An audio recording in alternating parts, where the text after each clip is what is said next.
Bom, chegamos ao nosso último dia de devocional e para fechar com chave de ouro essa semana tão especial pra gente e pra vocês, eu espero que tenha sido também, a gente vai falar hoje sobre Maria, ninguém mais, ninguém menos do que a mãe de Jesus. A gente começou falando de Eva, a primeira mulher do mundo, né?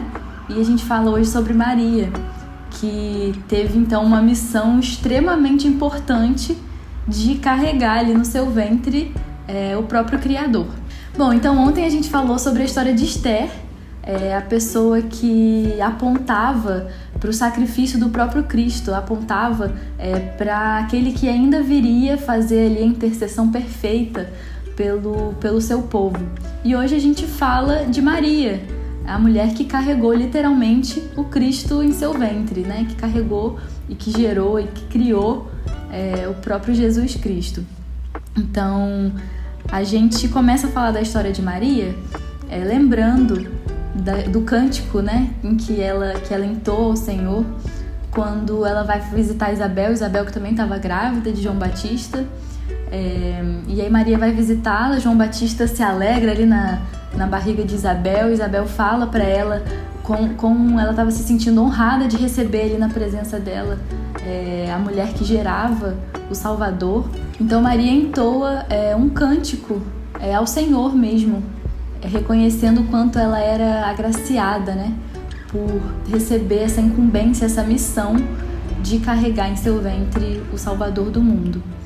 E aí a história dela continua, a gravidez se desenvolve e aí chega o momento de que ela, ainda grávida do Salvador, acompanha José, seu noivo, até Belém, que não era a cidade onde eles moravam, porque havia sido ordenado um recenseamento pelo Império Romano e José então precisava ir até Belém. José era da linhagem de Davi e por isso ele precisou ir até Belém para se registrar ali.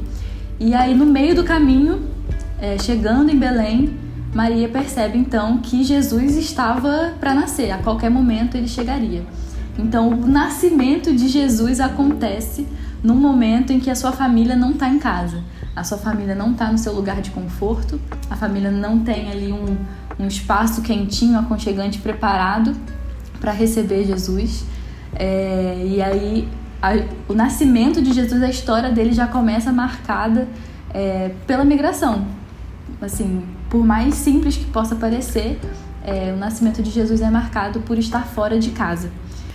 Então Maria tem o bebê, Jesus nasce, a gente conhece essa história, ele nasce numa estrebaria, aconchegado ali no meio de animais, enfim, numa situação longe do que a gente imaginaria que é o ideal, mas o Senhor estava ali. E a gente conhece a história de que os magos vão visitar Jesus recém-nascido, porque viram a estrela e a estrela os conduziu até ali. O que a gente pouco fala é que esses magos eles foram um pouco que amando do rei Herodes, que sabendo que o Salvador estava para nascer, que libertaria o povo judeu, enfim, de toda a escravidão, o rei Herodes se preocupa com isso, com esse Salvador, com esse grande rei que nasceria. E aí o rei Herodes então manda que esses magos espiem e contem para ele então aonde está esse bebê que nasceu e que pretensamente é o rei que vai libertar os judeus. E aí os magos chegam lá, visitam a Jesus, entregam seus presentes e por orientação divina aparecida em sonho, eles não contam ao rei Herodes onde Jesus está. Herodes fica enfurecido, então manda matar todos os bebês meninos que acabaram de nascer. E aí, sem nem saber disso, um anjo aparece a José em sonho e orienta que ele vá ao Egito com Jesus e com Maria, porque viria então alguém querendo assassinar o seu filho. José obedece prontamente, pega Jesus recém-nascido, Maria recém-parida e leva então para o Egito para escapar então da morte de Jesus recém-nascido.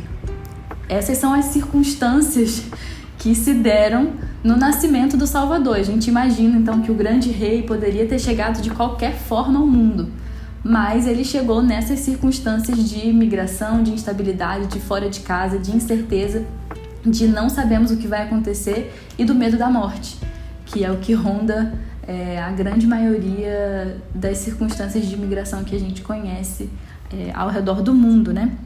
Então Herodes morre, e aí o risco de morte de Jesus acaba. Outro anjo aparece a José e fala: vocês agora podem voltar para casa. E então José toma Maria, toma Jesus ainda bebê, e eles vão para Nazaré, que é onde Jesus então cresce, se desenvolve, onde a família deles é formada.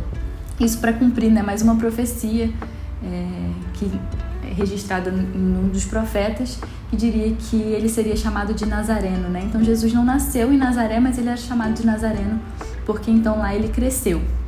Ouvindo essa história, eu acredito que muitas de nós mulheres que permanecem no seu país de origem, que não precisam passar por uma experiência de imigração para outro país, podem até se identificar e se reconhecer na história de uma mulher que está ansiosa ali pela chegada do seu filho, né? Está prestes a parir uma criança e o seu coração se enche de ansiedade, de expectativa. Essa é uma situação extremamente comum e, enfim, normal de muitas mulheres viverem. Eu acredito que um número menor de mulheres talvez consiga se colocar no lugar de uma mulher que, prestes a parir, precisa fazer uma viagem, e aí nesse momento da viagem a criança decide nascer. E toda a angústia e incerteza que esse momento traz. E aí eu acredito que talvez um número muito menor possa se identificar com uma mulher que, recém-parida, com o seu bebê recém-nascido, precisa então fugir desesperadamente, imediatamente, para um outro país, porque a sua criança corre o risco de ser assassinada. E aí, como eu falei, é muito louco da gente pensar que o Salvador do mundo poderia ter vindo ao mundo de qualquer forma. Ele poderia ter, enfim, ser teletransportado já adulto, já ali em tempo de fazer o seu sacrifício e de alguma forma salvar o mundo. Mas Deus, em sua infinita sabedoria, escolhe trazer Jesus ao mundo nessa circunstância. Uma circunstância que muitas mulheres migrantes ao redor do mundo experimentam. Muitas mulheres que migram hoje, que saem das suas casas, podem ver as suas histórias refletidas na história de Maria. Apesar de nós não nos identificarmos tanto com todos os detalhes e as circunstâncias da vivência de Maria, muitas mulheres hoje fogem do seu país de origem com medo de que seus filhos sejam mortos na guerra, com medo de que seus filhos não tenham o que comer, com medo de que elas mesmas sejam mortas ou não tenham como subsistir por muito tempo. Então essa é uma história muito mais comum do que a gente gostaria que fosse, muito mais comum do que é o ideal que fosse.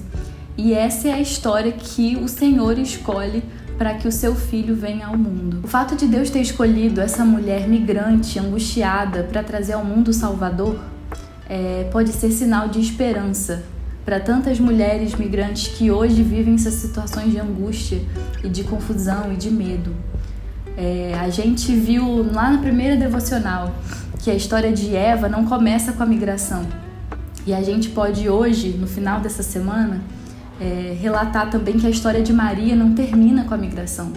A história de Maria termina trazendo a própria vida ao mundo.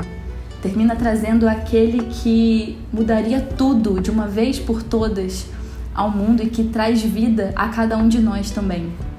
Então eu quero convidar você a fazer uma oração comigo hoje para que essas mulheres migrantes ao redor do mundo, que hoje vivem situações de angústia, de medo, de incerteza consigo mesmas e com seus filhos, para que elas possam ser lembradas de que a história delas não termina ali, de que elas podem ter a esperança no próprio Cristo de um futuro que tem vida, que tem propósito, que tem significado para muito além da incerteza e da angústia que a migração traz.